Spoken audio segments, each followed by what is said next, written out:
Carrot కీరాకి ఈ size carrot తీసుకొని ఇలా తురిమేసుకోండి మొత్తం అంతా.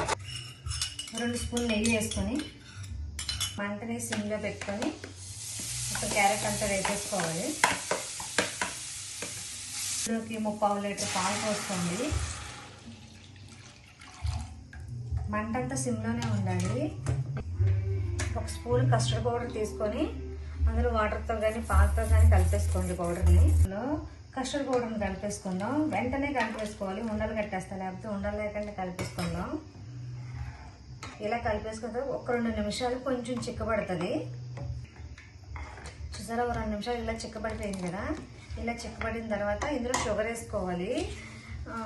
మీరు ఎంత తింటే అంత స్వీట్ని బట్టి షుగర్ వేసుకోండి. కొంచెం యాలక్కాయ కూడా వేసుకోండి. తర్వాత జీడిపప్పు పౌడర్ వేసుకోండి, లేకపోతే పలుకులైనా వేసుకోవచ్చు, చిన్న చిన్న ముక్కల కింద కట్ చేసి. 5 నిమిషాల్లోనే క్యారెట్ కీర రెడీ అయిపోయింది. ఇప్పుడు ఈ క్యారెట్ కీరాని ఇలా ఫ్రిడ్జ్లో ఒక 2 అవర్స్ పెడదాము. 2 అవర్స్ తర్వాత ఫ్రిడ్జ్లో తీసిన తర్వాత క్యారెట్ కీర ఇలా ఉంటుంది.